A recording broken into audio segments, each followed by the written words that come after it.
Mark Carney's here to finish off what Justin Trudeau started, and we cannot let him succeed. In today's report, Justin Trudeau surfaced, and it's gone mega viral, and not for the right reasons.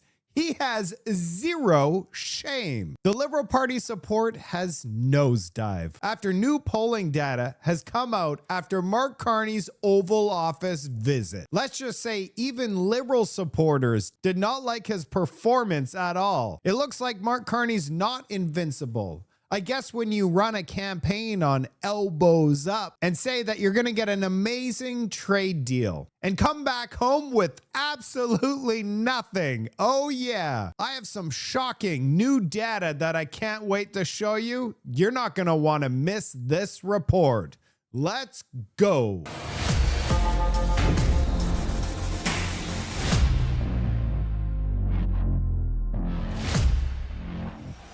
You're going to love this one. Let's start off with this. Exposure to the news about Mark Carney's trip to Washington, D.C. 74% of Canadians say, yeah, they know all about the trip. What's quite interesting about this statistics is there was a certain group that's really looking at Mark Carney, the age group of 60 plus. 82% of Liberal voters were watching the Oval Office, as opposed to Conservatives' 75%. Why were the older Liberal boomers watching the Oval Office?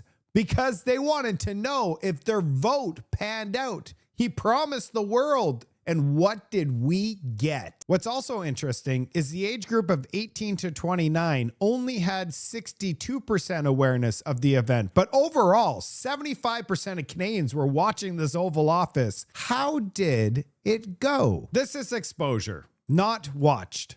64% actually watched the Oval Office for all groups. 64%.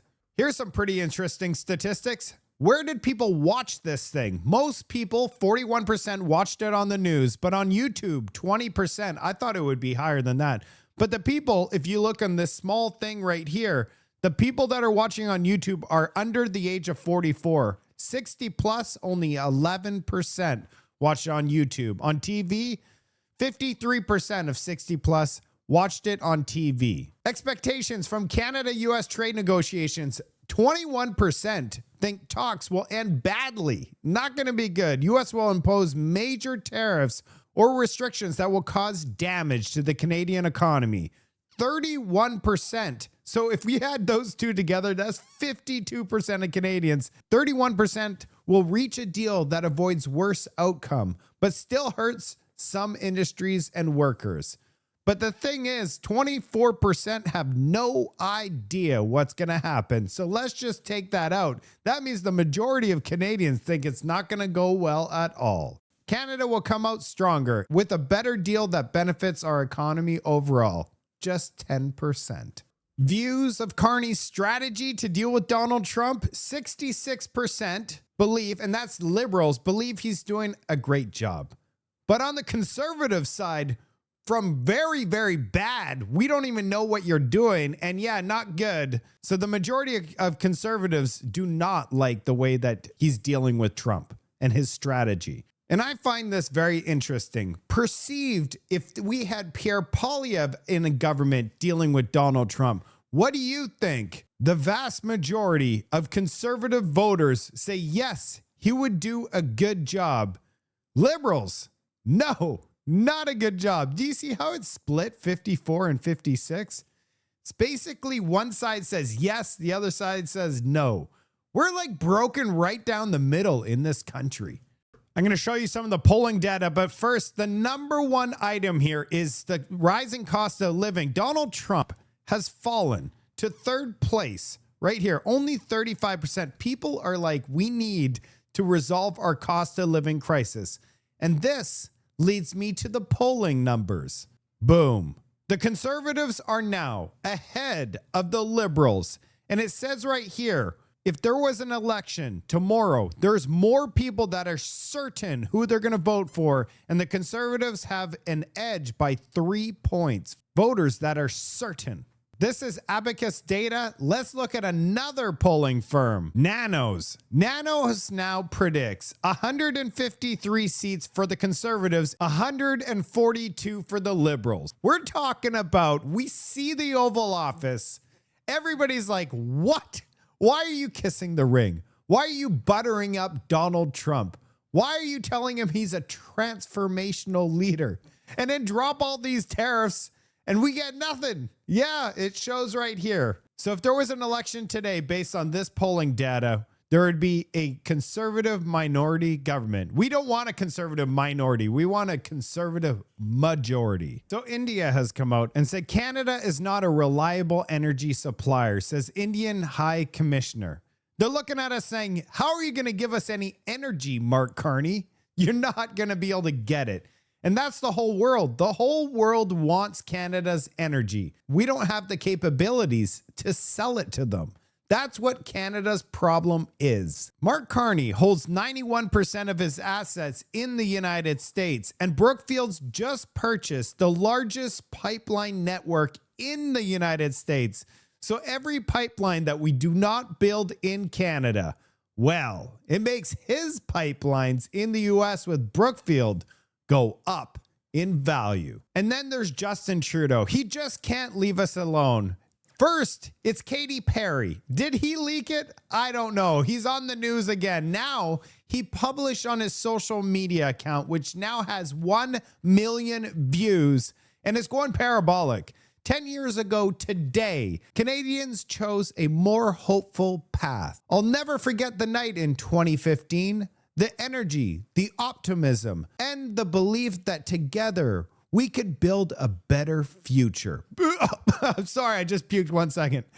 A decade later, we've lifted hundreds of thousands of people out of poverty, strengthened and grown the middle class, built $10 a day daycare system, sorry, puke one more time, led the fight against climate change, advanced reconciliation, and made Canada more inclusive and fair for everyone. Do you feel like Canada is better today than it was 10 years ago?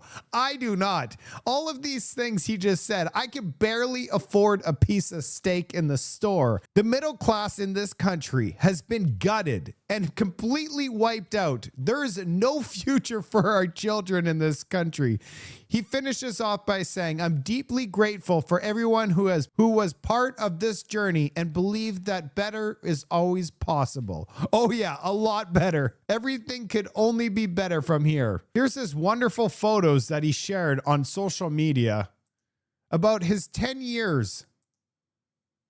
Today is the 10-year anniversary of Justin Trudeau being elected as Prime Minister. And thanks to Justin Trudeau, we haven't been taken over by the US yet, but we have been taken over by Brookfield Corporation. Canada is now the subsidy of Brookfield Corporation. Justin Trudeau's legacy in one photo. This is what he's going to be remembered for in every single city across this country. Justin Trudeau will always be remembered for these stickers. Every time I go into a male washroom and see a tampon machine, there's always one of these wonderful stickers on it. His legacy will live on forever. After Mark Carney cut the digital service tax and then lowered all the other retaliatory tariffs except for a couple like auto and steel aluminum, it looks like there is some new news. Check this out. With no concessions, zero concessions. It appears the Carney government has quietly dropped more levies. After dumping the vast majority of the counter tariffs on the U.S., and Mark Carney's elbows have come even further down with a new 100-page order, dropping some counter tariffs not just on the U.S., but also on China. Tariffs on China go back to last summer, put in place by Justin Trudeau at the request of the Biden administration. But now dozens of certain types of Chinese steel and aluminum can enter Canada without tariff, a significant disappointment for the Canadian steel industry. We're going to see a spike of Chinese steel in the country, which is not good because we need to decouple from China, and we've been on the right path, but this is not helpful right now. Tariffs on many U.S. products are also being cut, including on some steel and aluminum, but also on goods in the healthcare, public safety, and national defense sector, and even on granular products like portable pizza ovens and certain wines. Specific companies are also getting carve-outs, including an Ottawa purpose-built rental construction project that's getting rolling steel doors tariff-free. A lot of the steel that we receive in Canada, what we import in Canada, 80% of it could be replaced with Canadian steel. Reducing tariffs, the opposite approach compared to what the Ontario Premier wants. But the Prime Minister made it clear this week he wasn't taking Doug Ford's approach. There's times to hit back and there's times to talk, and right now is the time to talk. Those talks have been ongoing with Canadian government officials and Canada-U.S. Trade Minister Dominic LeBlanc in Washington. When asked by reporters on Friday, a U.S. administration official refused to discuss what's being negotiated. But Mark Carney did give slightly more information. We're engaged in deep negotiations, intensive negotiations, on several sectors of the Canadian economy: energy, aluminum, and the steel sectors. While intensive negotiations may sound promising, it's a line we've heard before, including from the Prime Minister in late July. The negotiations are at an intense phase. It's a complex negotiation. And those negotiations have led nowhere. One of multiple dates that Carney had set to get a deal with the U.S., which have come and gone with no results. But this time, the rookie politician seems to have learned his lesson, Anne, with the Liberals now not willing to set a deadline for when or even if a deal can happen on Nothing. We're getting absolutely nothing and dropping our pants, removing all the tariffs on the steel. Wow, this is incredible, Canada. Things are so bad in this country. There was a new poll done. Check out the numbers. Okay, next generation of Canadians, what do they think about their standard of living? Where do they expect to be? These are killer stats, Roger. We track every 90 days. We ask Canadians whether they think that the next generation will have a higher, lower, or the same standard of living. In the latest round that we just completed a couple weeks ago, 8%, Roger. Only 8% think that the next generation will have a higher standard of living. Almost 2 out of every 3 Canadians, 64%, think that the next generation will have a lower. Just so people know, 8% think their children will have a higher standard of living. That means 92% of the rest think, no, my children will not have a better life than me. Holy crap. Standard of living.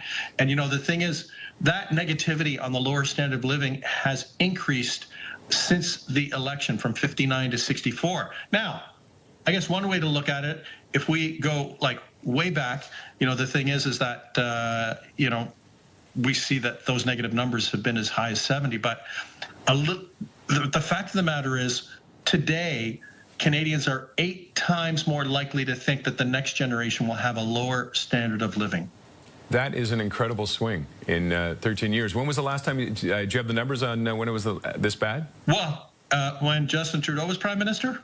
Is that when it was? Yeah, well, when he was Prime Minister, things there was a lot of negativity. Actually, it was more negative when he was Prime Minister.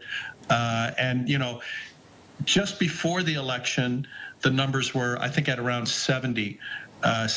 We are not far from 70 at 64, and 92% say, yeah, my children will not be better off. This is catastrophic. What I don't understand is, based on these polling numbers, how could we re-elect another Liberal government after a decade of devastation? 4 million people visiting food banks, people living in tents, cost of living is atrocious, and we elect more Liberal? What's happening in this country? So here's the update on the tariffs. This is where we started, and now we're all the way over there. After 7 months of Carney, everything is up in tariffs. All we've done is removed all counter tariffs, and our economy is tanking. Another massive loss of jobs. Canada's hydrograph to move to Texas after 2,000% rally. The move may fuel anxiety in Canada about the country's attractiveness to growth companies. That's right. Companies are flooding out of Canada right now. Another job loss for Canada. This is Hydrograph Clean Power Inc. A planned move to Texas. Hydrograph has already signed a lease on a headquarters in Austin. We're moving on to David Eby. During the election campaign, there was a debate. And during that debate, David Eby promised reconciliation would never touch private property. Fast forward to today, the courts just did. And Homeowners are getting letters saying that their land may no longer be theirs. If you voted for him, this is on you. This work actually improves and increases prosperity for everyone. And John wants to say it wants to take something away from you. It wants to take your private property away from you. Nothing could be further from the truth. On the first day after being reelected, David Eby gave everybody new titles and raises, costing taxpayers $2 million up front. Unbelievable. Then David Eby canceled everybody's $1,000 check. Remember, 90% of BC residents are going to get $1,000 rebate. If you vote for me, it was all a lie. Here he is. What are you looking for before deciding if the $1,000 rebate is coming back? Like, if the tariffs do not come into place, are we now waiting until the next budget cycle to have that rebate, or would there be mechanisms you could pull to bring it back if we just have threats of tariffs but no tariffs in the next month, 2 months, 3 months? We know British Columbians need support with lower costs. We know that they need support with the cost of daily life. The major threat to that right now is a weak Canadian dollar as a result of the tariff threat that we face. It would be a weak Canadian dollar because people are not investing in Canada because of the uncertainty that's created. It's driving up the cost of groceries, of gas, of other basics for British Columbians. And so we'll find ways, and we'll continue to look for ways to support British Columbians. But the number one way we can support British Columbians right now is to be focused and ensure that the Americans know that if they hit us, we'll hit them back, and they'll feel it. And this isn't a fight we want. There are better ways for us to grow both of our economies, or options for us to grow and prosper together as we have for generations. And regardless, the situation has changed for us with respect to the United States. We can't go back to the old way of doing business, of understanding that the Americans will be there for us, just like we're there for them. So we need to diversify our markets and ensure that we're growing our economy and looking after British Columbians and Canadians. And so that'll be our dominant focus going forward. That's our best way to ensure. So what he did is he used a $1,000 bribe to get you to vote for him. One, gave everybody raises, then said no $1,000 for you. Orange man bad. This guy is the worst. We all have to be very thankful. We have Aaron Gunn in the House of Commons. I'm thankful every single day. Aaron Gunn here, Member of Parliament for North Island Powell River. I'm standing here just outside the Powell River Hydroelectric Dam. And the reason why I'm here is to share with all of you that I have formally submitted a letter, it's gotten a little bit wet, to Canada's energy regulator, officially opposing the proposal by Brookfield Investments, which has somehow come to own this dam, from exporting all of the power to the United States with almost no benefit staying here in the community, the province, or the country. And I'm happy to stand with, there's been hundreds of people that have reached out to share their opposition to this project, and including the mayor and city council, including the local First Nation, and many business groups. You know, the story of this dam is that it was built to provide power to the pulp mill, which created thousands of jobs here in Powell River and hundreds of millions of dollars in investment. Unfortunately, the pulp mill is gone, but the dam is still here. And as long as it is here and it is using a finite natural resource, it is my belief that it should benefit first and foremost the people that live in the region, the province, and our country. And we should not be allowing a foreign-owned corporation to exploit that resource, send it out of country, and then essentially pocket all of the profits for themselves. So that is why I'm opposing it. That is also why, as early as next week, I will be officially submitting a petition in the House of Commons, signed by so many of the residents in Powell River, to register our opposition. Great job, Aaron. The one thing I would have added is Brookfield. This is Brookfield trying to sell Canada's power to the United States with zero benefit to Canada. And we have a prime minister that has all his shares in Brookfield. That is exactly what is happening right now, Canada. We are getting sold to the US right in front of our eyes. The city of Richmond has sent out this letter. You've worked your entire life, saved up. Your family's lived here for 150 years. You purchased a home. You get a letter from the city of Richmond, and it says, I'm sorry, but we're going to be taking your property away from you and giving it to the Cowichan First Nation. We don't even know if they're going to be compensated. What do you mean they're getting booted out? And this is the first time this has ever happened. And now all of the property and land in BC and across Canada is now at risk of getting removed. Imagine, this is a domino effect. Everybody should be paying attention to this story because potentially there is no property in this country that is secure now that this has happened. Thank you, David Eby. Here's a picture of what's been given away. The black is gone. The green is being contested. There's a landfill here that's already been, it's not an active landfill. It's been capped, but who's going to be monitoring? Is the First Nations going to have to take care and monitor this landfill? This could be catastrophic. Here's a chart of 2024 oil trade. Canada is right here. And as you can see, Canada basically only trades with one country, the United States, for a discount. Do you not see a problem? The reason that Canada is so weak and dependent on the United States is because we can't sell our product to anybody else but the US because we have no pipelines in Canada.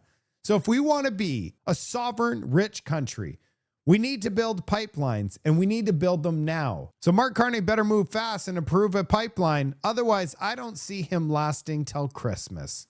That's it for today's report. It looks like the Conservatives are heading up and the Liberals are heading down. We better get a pipeline and get a win quickly, because since Mark Carney showed up in our lives, we have yet to see one win. I look forward to providing all of you updates. I'll see you on the next report.